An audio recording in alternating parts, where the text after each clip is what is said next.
Investment in securities market are subject to market risk. Read all the related documents carefully before investing. नमस्कार दोस्तों, मैं Umesh Sharma chart analysis channel पे आपका हार्दिक स्वागत करता हूं। आशा करूंगा आप लोग बिल्कुल ठीक ठाक होंगे। और आज की वीडियो में हम निफ्टी बैंक निफ्टी के एनालिसिस करेंगे। इसके अलावा हम कैश को समझेंगे। कैश एक नया रूल आया है और इस रूल के तहत क्या क्या चीजें होने वाली हैं और क्या क्या चीजें हो रही हैं और इसका इम्पैक्ट हम जैसे ट्रेडर्स पे किस तरीके से पड़ेगा, इसके बारे में हम डिस्कस करेंगे। आज की वीडियो में हम कुछ टॉप गेनर टॉप लूजर जो स्टॉक्स हैं इनमें भी एनालिसिस करेंगे और देखेंगे कि जो टॉप गेनर है क्या ये अपना गेन जो है आगे कंटिन्यू कर पाएंगे या फिर ये ट्रेंड रिवर्स करेंगे। इसके अलावा टॉप लूजर स्टॉक्स को भी हम देखेंगे, क्या ये टॉप लूजर से टॉप गेनर बनेंगे, वो भी हम एनालिसिस करेंगे। क्योंकि दोस्तों हम जब भी बाजार में एनालिसिस करते हैं तो हम निफ्टी बैंक निफ्टी तक सीमित रहते हैं, बट ऐसे कुछ अच्छे स्टॉक्स होते हैं, एफएनओ के स्टॉक्स होते हैं जो अच्छा खासा मोमेंटम दे सकते हैं, बट कई बार हम उनको भूल जाते हैं, उनको कहीं ना कहीं इग्नोर करते हैं। तो वीडियो को हम स्टार्ट करेंगे, बट उससे पहले अगर आप हमारे चैनल पर नए हैं तो हमारे चैनल को सब्सक्राइब करना मत भूलिएगा और नोटिफिकेशन की घंटी को ऑन कर दीजिएगा। जब भी हमारी वीडियो आएगी तो उसका नोटिफिकेशन जो है आपको मिल जाएगा। तो हम स्टार्ट करते हैं और सबसे पहले एक रूल के बारे में बात करेंगे जो कैश रूल है। अब ये कैश रूल है क्या, इसके बारे में समझेंगे और ये जो रूल आया है ये क्यों आया, क्या रीजन है इस रूल का, वो हम देखेंगे। कैश की फुल फॉर्म है क्लोजिंग ऑप्शन सिस्टम। अब ये जो रूल आया है ये हमारे ट्रेडर्स के लिए बहुत बड़ी खतरे की घंटी है। होता क्या है, 3:15 बजे तक मार्केट क्लोज होती है, मतलब क्लोज नहीं होती, जो एफएनओ के जो ट्रेड्स होते हैं उनमें ट्रेडिंग क्लोज हो जाती है, फिर वो सीधा बिडिंग पे चले जाते हैं और 3:35 पे उसके एक नए प्राइस आपको देखने को मिलते हैं। अब जिस हाइयर प्राइस पे बिडिंग होगी वो प्राइस आपको मिलेगा। एग्जांपल पे कोई एक स्टॉक है XYZ एफएनओ का स्टॉक है, 200 पे ट्रेड करा रहा था 315 पे और वो ट्रेड होना बंद हो जाएगा। उसके बाद एकदम इस पे बिडिंग होगी। बिडर्स जो होंगे वो देखेंगे कि भाई ये जो स्टॉक है इसमें पोटेंशियल है, तो वो उस पर बिडिंग करेंगे और बिडिंग करके वो 200 का स्टॉक वो 210 तक भी हो सकता है और सीधा 335 पे वो आपको 210 पे मिलेगा। तो आपकी जिस लोगों की पोजीशन शॉर्ट होगी तो वो अपनी पोजीशन ना महंगे पे काटेगा। अब मान के चलिए आप ऑप्शन सेलर हैं, आपने ऑप्शन सेलिंग करी है। अब ऑप्शन सेलिंग जो होती है वो एक दिन के लिए तो नहीं की जाती। ऑप्शन बाइंग कई लोग क्या करते हैं कि इंट्राडे के लिए कर लेते हैं, बट ऑप्शन सेलिंग कई लोग होल्ड करते हैं। अब मान के चलिए एक्सपायरी वाले दिन या फिर वैसे ही आपने ऑप्शन सेलिंग करी और आपने देखा कि बाजार जो है वो आपके अगेंस्ट चला गया सिर्फ और सिर्फ बिडिंग की वजह से। आप अपनी पोजीशन को नहीं स्क्वायर ऑफ कर पाए क्योंकि 315 के बाद आप पोजीशन नहीं काट पाएंगे। सेम ऐसा ऑप्शन बायर के लिए भी हो सकता है, ये इसके अगेंस्ट में भी है क्योंकि बाजार आपके फेवर में हो सकता है और जब बाजार बंद है तब उसको पोजीशन को काट भी नहीं सकते। तो वहां पे काफी ट्रेडर्स को बड़े बड़े नुकसान हुए हैं। मेरी एक ट्रेडर फ्रेंड है, उसको 50 लाख का नुकसान हुआ है। 50 लाख का नुकसान दोस्तों छोटा नहीं होता, काफी बड़ा नुकसान होता है। और इसके अलावा काफी लोगों को इस तरीके से नुकसान देखने को मिलेंगे। अब इसका जो इम्पैक्ट होता है, क्योंकि एफएनओ स्टॉक्स हैं तो इनका इम्पैक्ट निफ्टी में भी देखने को मिलेगा। अब निफ्टी में इन स्टॉक्स की वेटेज है, तो निफ्टी में भी कुछ टाइम पहले हमने देखा कि एक बड़ी कैंडल देखने को मिली थी, जैसे मैं आपको दिखा देता हूँ यहाँ पे। तो ये आपको देखने को मिलेगा अभी कुछ टाइम पहले, यहाँ पे देखेंगे ये बहुत बड़ी कैंडल देखने को मिली थी। ये कैंडल आप देखेंगे। अब इस कैंडल में क्या हुआ था, 24,570 से ऑलमोस्ट 24,800 के आसपास चला गया था। ये काफी लोग सोच रहे थे कि कोई स्पाइक आ गया, स्पाइक नहीं है, कैश की वजह से हुआ था। जो बिडिंग हुई थी वो बिडिंग की वजह से जो एफएनओ स्टॉक की वेटेज निफ्टी पे होती है तो एकदम से उसका इम्पैक्ट देखने को मिल जाता है। तो यहाँ पे आज ये तेज देखने को मिला है, कई बार ये बेरिश कैंडल में भी देखने को मिल सकती है। तो यहाँ पे ना मेरे को ऐसा लगता है कि जो भाई ट्रेडिंग करना पसंद करते हैं स्टॉक मार्केट में, तो उनके लिए ना कहीं एक्सचेंज ने कुछ छोड़ा ही नहीं है। तो ये जो रूल है मुझे लगता है वापस होना चाहिए। आपका इस पर क्या कहना है नीचे कमेंट बॉक्स को कमेंट करके बताइएगा। बस ये है कि भाई ये जो बिडिंग की वजह से ना जो लोग ट्रेड कर रहे हैं उनको ट्रेड करने को नहीं मिलेगा और उसके बाद जो प्राइस खुलेंगे वो नहीं पता। तो एक तरीके से ना जुए की तरह हो गया। तो मेरे को लगता है कि ये रूल ठीक नहीं है। आपका इस पर क्या कहना है मुझे नीचे जोड़ लिखिएगा। अब सबसे पहले हम एनालिसिस करेंगे निफ्टी की और देखेंगे निफ्टी आने वाले टाइम पे कहाँ तक जा सकता है। तो निफ्टी का चार्ट मैं यहाँ पे लगाता हूँ और मैं डायरेक्टली क्या करता हूँ, अवरली चार्ट यहाँ पे लगाना पसंद करूंगा। मैं फिर डेली चार्ट यहाँ पे लगाता हूँ और डेली चार्ट पे हम देखेंगे। डेली चार्ट पे अगर आप देखेंगे तो बाजार ना अभी 3-4 दिन से कंसोलिडेशन मोड में है। क्यों? क्योंकि अभी ना लिक्विडिटी नहीं आ पा रही बाजार में। क्योंकि जिस दिन ऐसा हुआ था, फर्स्ट डे जो ऐसा हुआ था, उसके बाद ना कहीं ट्रेडर जो है ना सदमे में कि करे तो क्या करे। क्योंकि क्या होता है ना, अब कई आदमी ट्रेड करना चाहता है बट वो ट्रेड नहीं कर सकता। क्यों? क्योंकि बिडिंग की वजह से अगर उल्टा सीधा रेट खुल गया और रेट में इतना ज़्यादा डिफरेंस हुआ तो उसे नुकसान ना हो जाए। तो इसका डर कहीं ना कहीं मार्केट में, और मार्केट ना कंसोलिडेट हो रहा है। अब अगर आप देखेंगे तो ये एक रजिस्टेंस लेवल बना हुआ है निफ्टी का, और 24,600 के आसपास निफ्टी का एक रजिस्टेंस है। निफ्टी रजिस्टेंस के ऊपर जाता है तो एक तेजी देखने को मिल सकती है, बट यहाँ पे कुछ चीज़ें हैं जो मैं आपके साथ डिस्कस करना चाहूँगा। वो क्या है, मैं चार्ट को ना थोड़ा सा जूम करता हूँ और जूम करके ही आपको दिखाता हूँ। अभी नेक्स्ट वीक जो है मुझे लगता है बाजार के लिए थोड़ा सा बेरिश हो सकता है। इसके मल्टीपल कारण मुझे देखने को मिल सकते हैं। एक तो न्यूज़, ये जो कैश की वजह से मुझे लगता है कि थोड़ा सा लिक्विडिटी बाजार में कम होगी, तो उसके हिसाब से भी बाजार में एक नेगेटिव मोड बाजार ले सकता है, क्योंकि न्यूज़ नेगेटिव है तो इसकी वजह से इम्पैक्ट जो है वो कहीं ना कहीं प्राइस पे, निफ्टी के चार्ट पे देखने को मिलेगा। और इसके अलावा अगर आप देखेंगे तो कुछ गैप्स बने हुए हैं, जैसे 23,700 पे गैप है, 24,000 पे गैप है, इसके अलावा अगर आप देखेंगे 24,400 के आसपास गैप है। तो बाजार जो है मुझे लगता है कि अपने जो पुराने गैप्स हैं उनको फिल करने आ सकता है और बाजार 23,650 के आसपास की रेंज फिर से दिखा सकता है। हालांकि चलो 23,650 तो बहुत दूर का लेवल हो गया, मैं उतरा नहीं जाता, बट मुझे लगता है ये बाजार जो है वो 24,000 के आसपास तो आ सकता है कि अपने पुराने गैप्स को कहीं ना कहीं बाजार जो है वो फिल कर सकता है। इसकी वजह से बाजार थोड़ा सा नेगेटिव लग रहा है। और जब बाजार रेजिस्टेंस लेवल पे ओवर कंसोलिडेट हो जाता है तो भी कहीं ना कहीं नेगेटिविटी देखने को मिलती है। तो मुझे लगता है कि ये जो फेज है, इस फेज की जो बात कर रहे हैं, ये एक तरीके से डिस्ट्रीब्यूशन फेज हो सकता है। स्मार्ट मनी यहाँ पे एंट्री नहीं ले लगा, वॉल्यूम ऑलरेडी बहुत ज़्यादा ट्राई हो चुके हैं, वॉल्यूम की कोई बहुत पॉजिटिव कंफर्मेशन नहीं देखने को मिल रही, जिसकी वजह से बाजार आपको जो है वो नेगेटिव जोन में जाता हुआ दिखाई दे सकता है। तो 24,000 का मेरा टारगेट है, मुझे लगता है नेक्स्ट वीक जो है वो बाजार के लिए थोड़ा सा नेगेटिव हो सकता है। सेम वैसी बात करेंगे बैंक निफ्टी की। बैंक निफ्टी का चार्ट देखेंगे तो बैंक निफ्टी में भी आज देखेंगे तो बेरिश कैंडल बनी है, और कल बुलिश थी, उससे पहले 2 कैंडल बुलिश थी, बेरिश थी, फिर एक बुलिश कैंडल देखने को मिली है। अगर हम निफ्टी के चार्ट को, बैंक निफ्टी के चार्ट को थोड़ा एनालाइज करें तो हमें ये देखने को मिला है बैंक निफ्टी जो है अपने ऑलमोस्ट रेजिस्टेंस पे है, और जब भी बाजार रेजिस्टेंस पे कंसोलिडेशन देता है, ये कंसोलिडेशन है, आप इसको बिल्कुल ध्यान से समझिएगा दोस्तों, ये जो है ना ये फेज कंसोलिडेशन फेज है, ये देखिएगा। और ये कंसोलिडेशन फेज से अगर निकलता है नीचे की तरफ, क्योंकि मुझे अभी बाजार में कोई तेजी नहीं लग रही, मैं पहले काफी टाइम से बाजार को बुलिश बोल रहा था, बाजार बुलिश भी हुआ 24,100 से, मैं बोल रहा था कि निफ्टी 24,600 जाएगा। अब मुझे लग रहा था कि बाजार भाई 25,000 भी ब्रेक करेगा। मैं खुद बैंक निफ्टी को 62,000 बोल रहा था कि 62,000 के आसपास जा सकता है, बट आज मुझे नहीं लग रहा। आज मेरा जो ट्रस्ट है ना मार्केट को लेके वो कहीं ना कहीं खत्म सा हो चुका है। मतलब रोना आता है मार्केट को देख के कई बार यार कि हम लोग बड़े हुए हैं, जब हम छोटे, मतलब जब 18 साल की उम्र से मैं इस इंडस्ट्री में आया था, क्योंकि मैं आज मुझे इस इंडस्ट्री में 2008 में आया था, मैं 18 साल हो चुके हैं। उस टाइम मार्केट क्या था और आज मार्केट की हालत क्या हो चुकी है। इवन कई एनालिस्ट जो टीवी पे, सीएनबीसी पे एनालिस्ट है, मैं नाम नहीं लूंगा उनका, उन्होंने भी कुछ टाइम पहले बोला था कि यार ये मार्केट कचरा हो चुकी है। जो एक कितना बड़ा एनालिस्ट, मतलब एक एंकर है, एनालिस्ट भी नहीं है, एंकर है, और उनके वर्डिंग में मैंने सुने यार, मैंने कहा ये क्या हो रहा है। और आज जिस तरीके के रूल देखने को मिले हैं तो यार एक ट्रेडर का मन कहीं ना कहीं रोता है, वो सोचता है कि यार इस मार्केट से बाहर निकलूं। एक मूव ऑन होने का ऐसा लग रहा है कि कहीं ना कहीं मूव ऑन होना चाहिए, जैसे आप अपनी रिलेशनशिप से मूव ऑन होते हैं वैसे कहीं ना कहीं स्टॉक मार्केट से ही मूव ऑन होना चाहिए, ऐसा लग रहा है।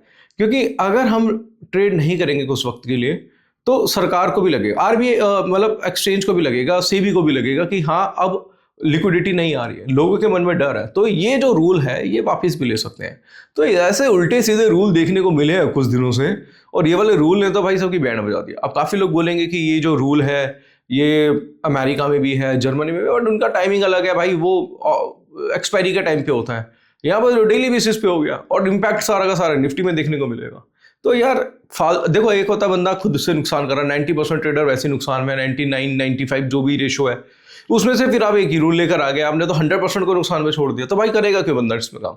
तो मुझे ऐसा लग रहा है, ये मैसेज मैं देना चाहूँगा। आपका इस पर क्या कहना है नीचे कमेंट बॉक्स में कमेंट करके जरूर बताइएगा।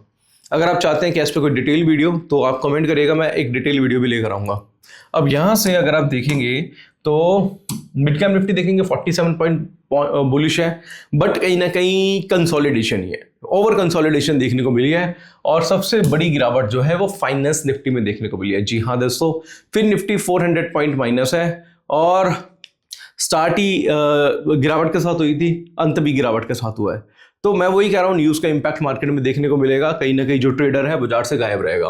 अब यहाँ पे हम क्या करेंगे, एनएसई की वेबसाइट पे जाएंगे, एनएसई की वेबसाइट पे जाते हैं, और वेबसाइट पे जाके कुछ चार्ट देखेंगे और देखेंगे टॉप गेनर टॉप लूजर ऐसे कौन से स्टॉक हैं जिनमें काम किया जा सकता है। तो मैं डायरेक्टली क्या करता हूँ, हम मार्केट डेटा पे जाते हैं और लाइव इंडेक्स वॉच करते हैं। यहाँ पे जाएंगे और हम देखते हैं टॉप गेनर टॉप लूजर। ये तो हम होम पे जाएंगे और इधर टॉप गेनर टॉप लूजर की लिस्ट आपको मिल जाएगी। ये नीचे जाएंगे, यहाँ पे मिलेगी। तो गेनर में सबसे ज्यादा गेनर है ग्रासिम, और मैंने बोला था ग्रासिम गेनर है और भी गेन कर सकता है क्योंकि स्टॉक बहुत अच्छा पोटेंशियल दे रहा है। टीसीएस, हिंडाल्को, मैं इनके बारे में थोड़ा सा डिस्कस करूंगा।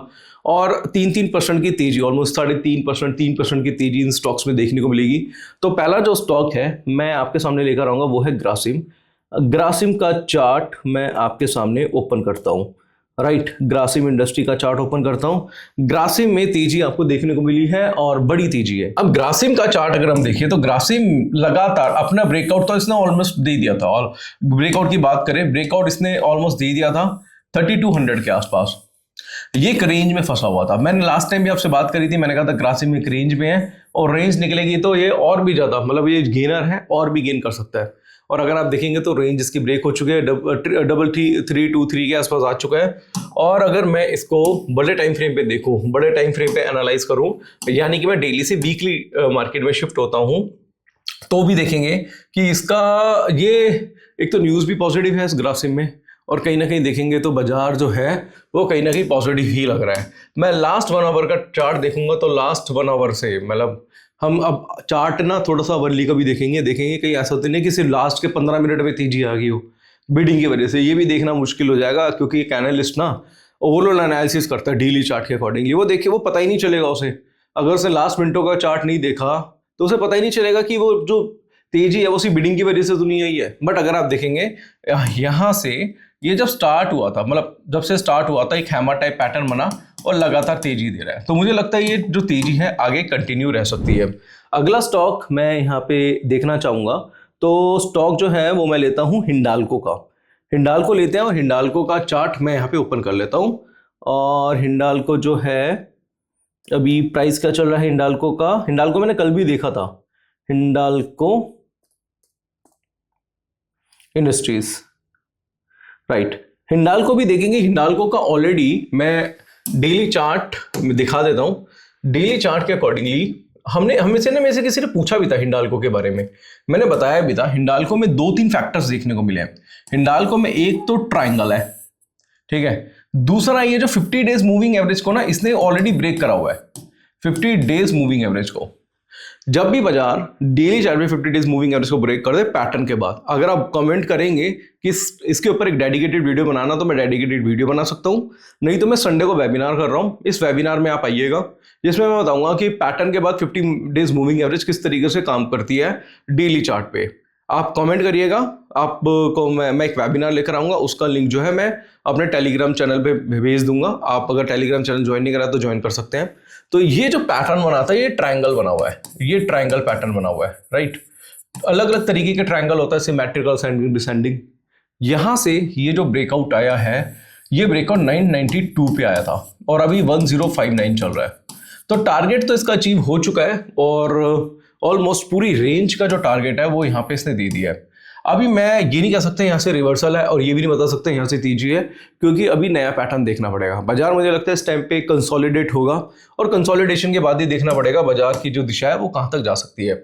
अगला स्टॉक मैं बता देता हूँ दोस्तों, ये मैंने 2 टॉप गेनर बताए हैं। अब मैं टॉप लूजर के बारे में बात कर लेता हूँ। तो टॉप लूजर फाइनेंस सेक्टर से ही होगा, क्योंकि फिन निफ्टी में सबसे ज्यादा गिरावट देखने को मिली है। अभी कुछ टाइम पहले फिन निफ्टी लगातार हाई बना रहा था, आज फाइनेंस जो है एकदम बेरिश हो चुका है। और फिर निफ्टी में सबसे पहला स्टॉक है बजाज फाइनेंस। तो बजाज फाइनेंस का चार्ट मैं यहाँ पे लगा दूंगा। तो बजाज फाइनेंस का हम चार्ट देखते हैं यहाँ से, और बजाज फाइनेंस जो है इसका प्राइस जो चल रहा है यहाँ पे लगाएंगे बजाज फाइनेंस। तो बजाज फाइनेंस एक बॉटम टॉप से गिरा है, ये देखेंगे टॉप से गिरा है, लगातार हाई बना रहा था अभी कुछ टाइम पहले। अगर हम इस चार्ट को मिनिमाइज करेंगे तो लगातार हाई बना रहा था। मैंने चार्ट को ना यहाँ पे इस तरीके से लगाया है। अभी आपको दिख रहा होगा कैंडल्स बहुत छोटी छोटी दिख रही है, बट कोई बात नहीं दोस्तों, जब हम बड़े टाइम फ्रेम पे एनालिसिस करते हैं तो हमें चार्ट को मिनिमाइज बहुत ज्यादा करना पड़ता है। अगर आप देखेंगे तो बजाज फाइनेंस का 1100 का एक रेजिस्टेंस था, 1100 के आसपास एक रेजिस्टेंस बनता था।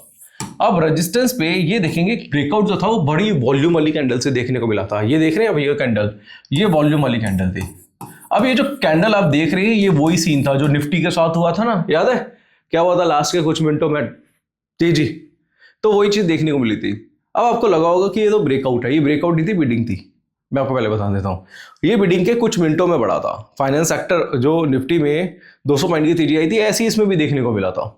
अब कई लोगों को लगा होगा कि डेली चार्ट पे ब्रेकआउट है, बट ब्रेकआउट नहीं है। मैंने ना कई बार वीडियो भी बनाई थी इससे बाद भी कि भाई आपको ना बाजार बीरिश लग रहा होगा, बीरिश नहीं बुलिश है, उसका कारण क्या है, मैंने सारी चीजें आपको बता दी थी। तो ये ना एक तरीके से ब्रेकआउट नहीं था, क्योंकि हमारी एनालिसिस भी कहीं ना कहीं गलत हो गई। और उसके बाद नेक्स्ट कैंडल बीरिश बनी, फिर बीरिश बनी, फिर बीरिश बनी, और उसके बाद आपको एक बड़ा गैप डाउन देखने को मिला। दोस्तों यही होता है। अब बिडिंग की वजह से ना क्या होता है कि जो 15 मिनट है, 15-20 मिनट मार्केट तो बंद रहता है, उसके बाद जो प्राइस में जो मेजर चेंजेस होता है वो चार्ट को भी चेंज कर देता है। चार्ट चलना चाहिए बिना रुके। जैसे आप क्रिप्टो मार्केट देखते हैं, फॉरेक्स मार्केट देखते हैं, यूएस डॉ जोन्स देखते हैं, बिना रुके चलती हैं चीजें कई बार, ठीक है। जैसे क्रिप्टो मार्केट देखेंगे या फिर हम फॉरेक्स की मार्केट करेंगे तो जब जो चलता है तो चलता ही रहता है।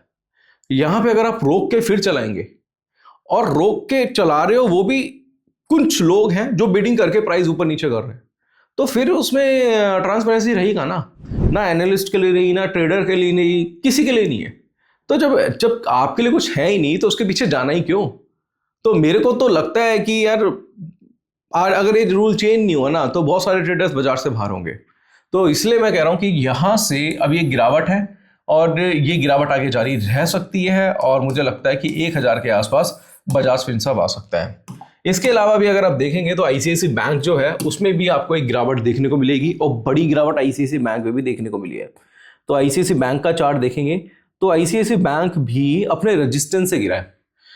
आप देखेंगे ये अपने रेजिस्टेंस से गिरा है। आप यहां पे देखेंगे आईसीआईसी बैंक का चार्ट 1440 का इसका एक रेजिस्टेंस था। मैं इसे कल देख भी रहा था, और रेजिस्टेंस ब्रेक होने के बाद इसमें एक पैटर्न बना इधर, इसको बोलते हैं बेरिश हैरामी, और यहां से ये गिरा है। मुझे लग रहा है कि आगे और भी ज्यादा गिर सकता है, और ये 50 डेज की मूविंग एवरेज है ना जो 1390 के आसपास है, इसको भी ब्रेक करेगा, और मुझे लगता है आने वाले टाइम पे 1360 1340 के आसपास आ सकता है। तो अभी मुझे लगता है कि गिरावट आ सकती है, जो मैं इतना बुलिश था कुछ टाइम पहले, और बुलिश हुआ भी, बट अभी मुझे लग रहा है कि मार्केट जो है वो नेगेटिव जोन में जा सकता है। तो दोस्तों जो भी मेरे ट्रेड्स होते हैं लेमन के साथ होते हैं। लेमन में आप अकाउंट ओपन करा सकते हैं, फ्री अकाउंट ओपनिंग है, 25 स्टेट स्टार्टिंग के आपको फ्री मिल जाते हैं। इसके अलावा जिंक का एक फीचर है जिसमें आपको सिग्नल्स मिलते हैं, उसके अकॉर्डिंगली आप ट्रेड कर सकते हैं। इसके अलावा मैं आपको बताना चाहूँगा कि हमारा एक बूट कैंप है, और बूट कैंप के बारे में मैं कई वीडियोस में बता चुका हूं, जिसमें मैं एडवाइजरी देता हूं। जो पेड एडवाइजरी होती है उसका 1 वीक का आपको फ्री मेंबरशिप मिल जाएगा। तो दोस्तों आप लेमन में अकाउंट ओपन करा सकते हैं, लिंक आपको डिस्क्रिप्शन में मिल जाएगा। तो आशा करूंगा आज की वीडियो आपको पसंद आई होगी। वीडियो पसंद आती है तो लाइक करें, शेयर करें, चैनल को सब्सक्राइब करें। आज के लिए बस इतना ही, धन्यवाद।